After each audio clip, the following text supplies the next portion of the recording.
Hi guys, QY here, and today I'll be making a video about tone, or more specifically, how tone affects bed sizing and whether we should size up or down when the board is two-tone. But before we begin, I just want to let you guys know that I'm currently offering a 10-hour coaching package with a small amount from every package that I sell going to COVID relief. And I've also made the first hour free, so if you think you might be interested, you can just drop me a message and we can schedule a free trial. So far, the feedback has been really good. I've actually made a thread in the forums with all the relevant details.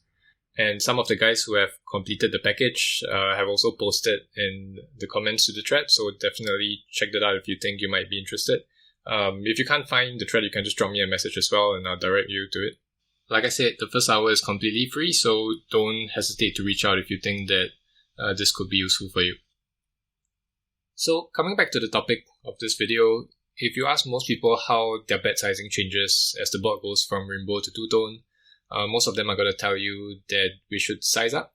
And the reason why we should size up would be that the board is slightly drawier, and so it becomes more important to bet big in order to charge our opponent's draws. Whereas if the board is a rainbow board, that it's especially the more disconnected rainbow boards, then it doesn't make quite as much sense to be betting big, since a lot of our opponents is going to be folding to a small bet anyway. So you will definitely see some situations where this interpretation is valid. So for example, small blind 3-bet versus button. If you look at the ace high boards, for the most part, this is what we see. On the two-tone boards, we see we still see some small bets, which is represented by light pink. There's definitely quite a bit of small betting going on, but we also see some frequency of big bets, which is dark pink, that we don't see for the rainbow boards. So on most ace high rainbow boards, for small blind 3-bet versus button, there's just a whole bunch of small betting and not much big betting and not much checking. So this interpretation of betting big in order to charge our opponent's draws, it does seem to hold here.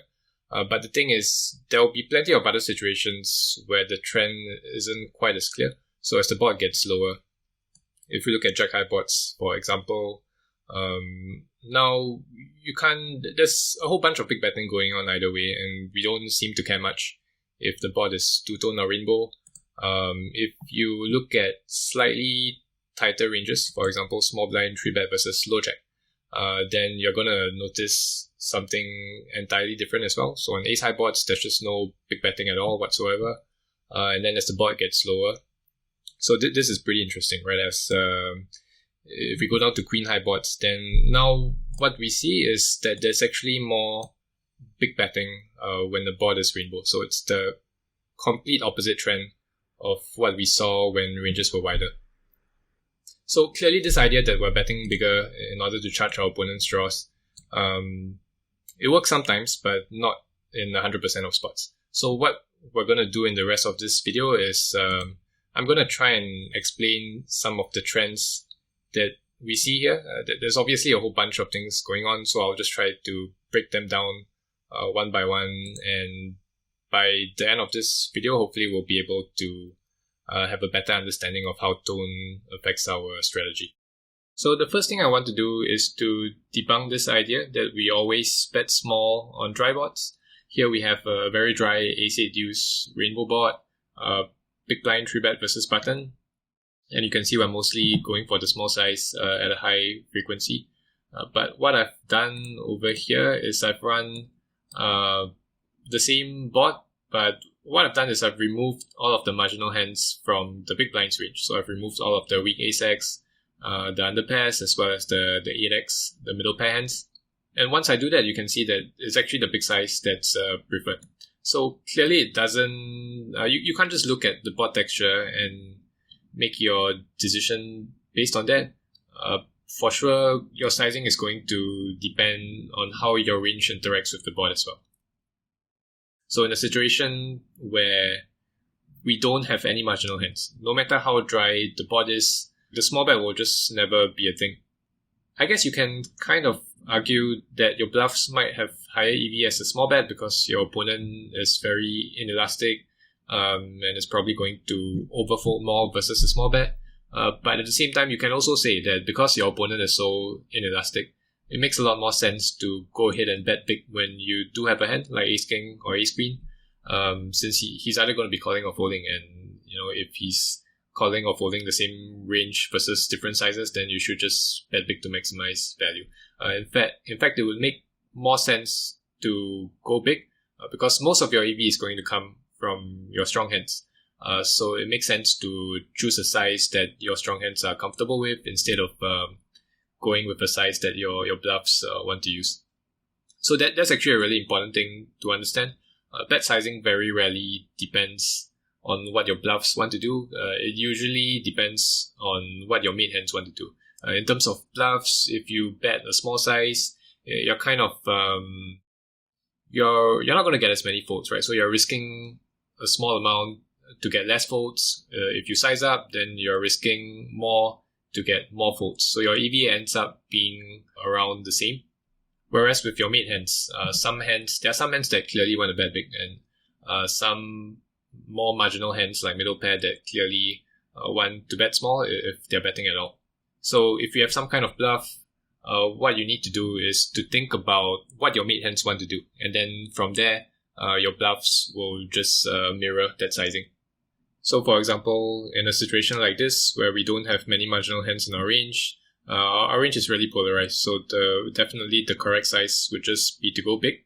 Whereas in a situation like this where we have a bunch of under pairs and middle pair hands in our range that make a lot of sense to bet, the correct sizing would be to go small, and you can see our bluffs are just going along with whatever size our mate hands choose. So the reason why betting something like middle pair is so effective on this board is because of how much equity we deny. We get to fold out a bunch of overcuts like King Jack, Queen 10, Jack 10 offsuit, and it doesn't actually matter how big we bet, these hands are still going to fold. And on top of that, because we're not making it so big, we still get called by this region of sevens through threes, so that makes the small bet really effective. It allows us to bet more hands like 8x, 9s and 10s for protection and thin value. If we were to only allow ourselves a big bet or check strategy, then it's just not going to be ideal. We wouldn't be able to bet as many 8x hands. It doesn't make that much sense to pot it with something like 9-8. We lose much more the times that we happen to be behind an ace, and on top of that, we no longer get value from this region of 5s through 7s. So just to reiterate that, the board being dry by itself doesn't necessarily make us want to bet small, but it is usually true that when the board is dry and when the board is rainbow, it does usually make protection more effective. So that's why we see this trend where if the board is dry, most of the time we end up sizing down, but it's not true in 100% of cases. So over here, for example, we have this region of middle pair hands, 8x hands, and stuff like under pairs that benefit a lot from protection betting just because of how disconnected the board is. The gap between the ace and the 8 is so big that it creates lots of hands that are always folding to a small bet, and these same hands actually have 2 overcuts versus middle pair. So that's why betting small is so effective, and we end up sizing down in order to allow ourselves to bet these hands. And so the next question is, what's stopping us from just betting small with these marginal hands and then betting big with a hand like ace king or ace queen? And the obvious answer would be that it's not balanced. If we just bet small with all our marginal hands and we bet big with our strong hands, then our small betting range would be too weak. It's gonna face a lot of pressure, and when that happens, the EV of betting small with a strong hand like ace king is gonna become higher. So that's why we get this equilibrium where ace king, you can kind of see it's mixing a really small amount of big bets, but for the most part, it's indifferent between both options and using the small bet most of the time. But that said, there will be a bunch of other boards like ace 9-8. So this is a slightly more connected board. It's also a two-tone board. And we can see that for the most part, we're just playing according to the strength of our hand. If we have a marginal hand like an underpair, this region of tens through kings, and if we have 9x, we're mostly just we're mixing between small bets and checks, and then if we have a strong hand like ace king or ace queen, 9-8, then that's where we mostly use the big bet. And the reason why balance isn't an issue here is because we're not betting quite as many marginal hands compared to the ace-8 deuce board. On the ace-8 deuce rainbow, we were betting pretty much 100% of middle pairs and under pairs, and so we needed to use more of our strong hands. We needed to bet small with more of these strong hands in order to protect those the huge amount of marginal hands in our small betting range. But here you can see hands like 9x and under pairs. They're betting around half the time, so it's quite a bit less. There's quite a bit less of them in our small betting range, and therefore, even after we mix in enough small bets with hands like ace king, ace queen, and 9-8, we still have a lot of these strong hands left over to bet big with. So it's really all about the amount of marginal hands that we have in our range, as well as how interested they are in betting. So in a situation like this, where the board is slightly more connected, a hand like middle pair is not quite as interested in betting, since we no longer get to deny as much equity. We no longer get fold from hands like Jack 10 and Queen 10, since they now have a straight draw. So this makes us a bit less inclined to bet with a hand like middle pair. And when we're betting middle pair at a lower frequency, it actually frees up the strong hands that we have. It frees them up to bet the size that they really want to bet, which is big. Whereas on the board like ace-8 deuce, what we saw was that because of how disconnected the board is, protection is really effective. Now, when we make a small bet with a hand like 8x, we just get to deny a ton of equity. And so we end up betting 8x at a much higher frequency, and that eats into the amount of strong hands that we would rather have bet big with. So you can see here, ace king is hardly ever using the big bet, even though it is definitely strong enough to bet big, but because we're betting so many marginal hands, it's kind of forced to mix in a higher frequency of small bet. So coming back to this spreadsheet over here, it should be a bit clearer now what's going on. Most of the bots where we use the small bet at a high frequency, where there's not much big betting, these are just bots where protection is very effective. So any rainbow bot, especially those with quite a low middle cut, it just makes a lot of sense to bet middle pair. We get to deny quite a bit of equity. Whereas the bots where the big bet gets used more and there's less small betting, these would just be the bots where we are not as inclined to be betting hands like middle pair. So ace 10-7, for example, even though it's a rainbow board, we're not that inclined to bet a hand like 10x, just because we basically never fold out the hand with two overcuts. King Queen has a gut shot, and then you have stuff like Jack 9 as well that has a gut shot and one overcut. So just a lot more of these hands because of how connected the board is, and you can see because we're betting less hands like 10x, what this does is it frees up the strong hands like ace king and ace queen to go ahead and bet big. And then on the two-tone boards, we see something very similar, which is that the presence of the flush draw, it makes us a lot less inclined to be betting something like middle pair.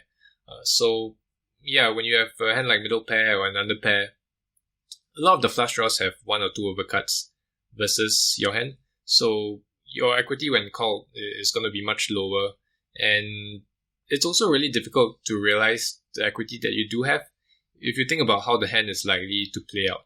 Let's say you make this small bet on the flop. Right off the bat, the flush draws are going to raise you sometimes. If they raise, your hand is just 0 EV.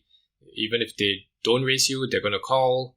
And let's say the turn is a blank, you're probably going to check. And now he has this option of trying to bet. He has this option of betting and trying to bluff off your hand. He can also check back and see a free river if he checks. And let's say he doesn't get there on the river, you're probably going to check again. And then his missed flush draws, at least those with no showdown value, they're going to be very high frequency bluffs. And of course, once he bets the river in that spot, your hand is again going to be close to 0 EV. So it's just really difficult to get to showdown, specifically when you have a marginal hand and your opponent has a flush draw. So because of that, we see a much lower frequency of small bets. We're just not so inclined to bet something like middle pair, and once again it frees up our strong hands to go ahead and bet big. But that said, it's not the same on every two-tone board. You will see boards like A7-3, A7 deuce, A6-3, where even though the board is two-tone, protection is still relatively important. If you bet a hand like 7x, I guess small blind doesn't have that much 7x in its 3-betting range, but you will still have hands like 8s and 9s that benefit a lot from protection. You get to fold out hands like Queen Jack, King Queen, King Jack with 2 overcuts versus your hand. So these boards tend to play a bit more similar to rainbow boards, but the idea is still the same.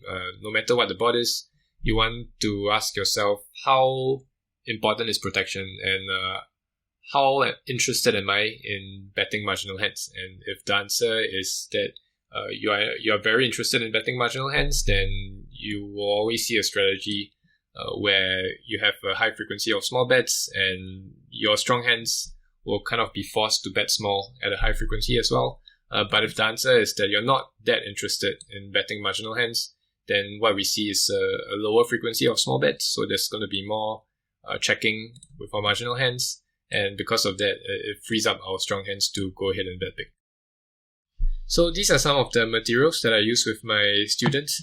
These charts over here, they basically give you a big picture view of how we're supposed to play a certain type of board and what we're supposed to do with the different hand classes in our range. So pretty much what you would see if you open up Range Explorer in PO Solver, and when you click around on the different hand classes, it actually shows you how often each hand class is supposed to be betting or checking. So all of that information has been condensed into chart form, which is really convenient if you want a gist of how to play a certain type of board without getting too caught up in the details. So this one over here is how we are supposed to play the high rainbow boards on average. So the top bar represents our global frequency. On these types of boards, we're betting big 20% on average, checking about 10% of the time, and betting small the rest of the time. And the bars below that show you what to do with the different hand classes. So what I was saying earlier about marginal hands being a bit more inclined to bet on rainbow boards, you can see this reflected very clearly here. A hand class like middle pair is betting small 80% of the time and only mixing 10% of checks. Same goes for a hand class like under pairs, not really checking that often with it. So I just want to compare this with what happens on the two-tone board. So this chart is our average frequencies on high two-tone boards. And you can see that middle pair is now checking about a third of the time, and under pairs are checking 40% of the time. So we're clearly a lot less inclined to bet these hands with the presence of the flush draw. And of course, what this means for strong hands is that it frees up our strong hands to bet big more often. So in terms of the frequencies of a hand class like overpairs, previously they were betting big half the time when the board was rainbow.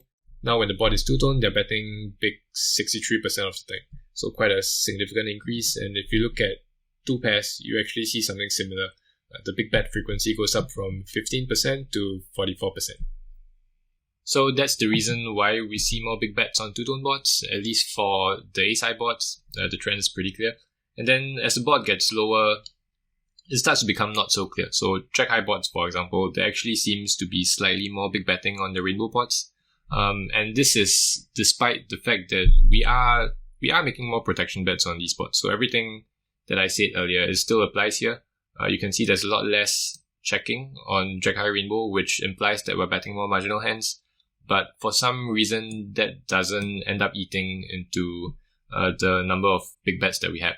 And so the main reason why we see this is because when the board is slow and two-tone, we actually need a much stronger hand on average to even consider betting the big size. So if we compare Jack 4-3 rainbow with Jack 4-3 two-tone, you can see for the most part, the overpairs, they're still quite comfortable betting big. But if we go down to top pair, you can actually see on the two-tone board, Queen Jack and Jack 10 are almost always betting small. But on the rainbow board, Queen Jack and Jack 10, they're actually mixing quite a significant amount of big bets. And King Jack as well. King Jack offsuit is almost always betting big when the board is rainbow, but when the board is two-tone, it's starting to mix in more small bets. And that's because when you have top pair on a board that's not so high, like a Jack high board, and the board is two-tone, a hand like Queen Jack is just not going to be that comfortable potting it. On top of being behind top pair with a better kicker, you also have to worry about hands like nut flush draws and king high flush draws. These hands are pretty much flipping versus you, so you don't necessarily just want to pot it and isolate yourself versus all these very high equity hands. And so because of this, our big bet frequency actually decreases on the two-tone boards, even though we're betting less marginal hands. So previously we saw that if we're betting less marginal hands, it frees up our strong hands to go ahead and bet big more often. But here, this is counteracted by the fact that we need a much stronger hand to consider betting big on a low two-tone board. On ace high boards, we don't really care because top pair, versus top pair, the flush draws are just naked flush draws. They don't have an overcut. So when you have something like ace queen or even ace jack on an ace high board, you can just go ahead and bet big regardless of whether the board is two-tone or rainbow. But it's just a little bit different when the board gets lower. So queen high, jack high boards, we gotta be a bit more careful when we have a hand like top pair with a average kicker. For sure, it's going to be strong enough to bet big on the rainbow board, especially when ranges are this wide. But on two-tone boards, we might want to consider sizing down. So if we look at our opponent's response versus the big bet, it should become even clearer why it's important to size down. So on the two-tone board, the hands that our opponent is calling, on average, is just, at least for the mid hands that is calling, they're going to be quite a bit stronger. Hands like 9s and 10s no longer have to defend all the time. Especially if you have 9s and 10s without the backdoor, there's really no need to be calling here versus the pot size bet. There are plenty of hands that make more sense to defend with, like flush draws. So our opponent gets to fold some of these hands. On the rainbow board, he's just always calling 9s and 10s because they're just a bit too strong to fold on the rainbow board when you're missing hands like flush draws. So what this means for the 3-better when he has a hand like Queen Jack, is that Queen Jack is just going to be much more inclined to bet big on the rainbow board, since there's a lot more hands that we get called by that were in really good shape versus 9s and 10s. These hands only have 2 outs versus us, so it's really great that we get called by these hands. And then when you look at the two-tone board, now our opponent is starting to fold 9s and 10s sometimes, and the hands that we get called by, there's a lot of stuff like flush draws with 1 overcut versus us, so it really discourages us from betting too big. We would much rather bet smaller and get called by all of these pocket pairs. So if you look at the equity of a hand like Queen Jack of Hearts, when we bet the big size and get called, we actually only have 60% equity on the two-tone board, but on the rainbow board, it's definitely going to be much higher. Queen Jack actually has 65% equity, so that's 5% equity difference. And same goes for a hand like Jack 10 as well. Our equity actually goes down from 63% to 56%. So it actually does make a lot of sense that these hands are not so interested in using the big size. So that's what happens as the board gets lower. The trend becomes a bit more unclear since now there are 2 opposing factors at play. And then when ranges get tighter, so for small blind or big blind 3-bet versus low jack, we actually start to see the opposite trend, which is that on rainbow boards, there's significantly more big betting compared to on two-tone boards. And what's happening here is that because of how tight ranges are, now the opponent has a slightly larger proportion of sets, especially on queen and jack high boards. Now, he's going to have some extra combos of top set. He's even going to have hands like kings that call the 3-bet sometimes. So because of the presence of all these hands, it's not just our marginal top pair hands that have to be careful about sizing too big. It's actually hands like top pair top kicker as well as overpairs that are not allowed to bet as big as before. So now when we bet big with these hands, the range that we end up getting called by is just a bit too strong. There's all of these sets and hands like kings, and if you think about the flush draws in our opponent's range, when ranges get tighter, it's more likely that his flush draws have an overcut versus our top pair or overpair as well, since he's no longer going to be he's no longer going to have as many low suited cards. So for all these reasons, we end up not using the big bet much on the two-tone boards. So for big blind true bet versus low jack, if we compare Queen 6 deuce rainbow versus Queen 6 deuce two-tone, we see this huge difference in terms of big bet frequency. And the reason for this is that on the two-tone boards, there's just not that many hands that make sense to bet big with. Even a hand as strong as kings, when we make a pot size bet, the range that we end up getting called by, it just has a bit too much equity versus our hand. Now, when ranges are tighter, if you look at the flush draws in our opponent's range, low jack doesn't actually have that many low suited cards. So a lot of the flush draws end up having one overcard versus us. So we're basically flipping with these hands. And also, because the queen is offsuit, it creates even more combo draws in our opponent's range. So if you look at these queen X of spade hands, they're really nut hands. They have 80% equity, and so it's not ideal to be potting it and isolating ourselves versus all of these hands. So if we look at our equity when called, when we have a hand like kings, on the two-tone board, we actually only have 65% equity. On the rainbow board, is once again going to be much higher. So here kings has 72% equity. So really huge difference, even more than before when ranges were wider. Same goes for a hand like ace queen. If you look at ace queen without the spades, it has 62% equity when called. On the rainbow board, it has 72%. So these are the hands that are the most affected by the tone of the board. Aces doesn't really care as much since the flush draws are not going to have an overcut versus it. But even then, there's still quite a significant drop. You can see it's a 7% equity difference, and that's because the queen is offsuit. So there's a lot of combo draws in our opponent's range as well. That's just flipping versus our hand. So in summary, the way that I like to approach bet sizing is that if I think that my hand is strong enough to bet big, then I'm just going to go ahead and bet big, at least at some frequency. And I'll mix in some small bets depending on how many marginal hands I'm betting as well. So if it's a board, if it's a board where my range is really polarized and I either have no marginal hands or maybe the marginal hands that I do have I'm not interested in betting, then I'm just mostly going to play a big bet or track strategy. If it's a board where some of my marginal hands are interested in betting, then I'm mostly still going to bet big with my strong hands, but I'll mix in a small frequency of small bets. If it's particularly dry or rainbow board like ace 8 deuce rainbow, where a lot of my marginal hands are interested in betting, then I'll bet small with my strong hands at a higher frequency, maybe even all the time. And one other thing that we saw was that there are some situations where even really strong hands like overpairs, they're not so comfortable betting the big size, and that's because they don't retain equity as well. So when ranges get tighter, what we saw on the two-tone boards was that even a hand like kings, because of the huge amount of nut flush draws in our opponent's range, when we bet too big, we end up isolating ourselves versus a very high equity range.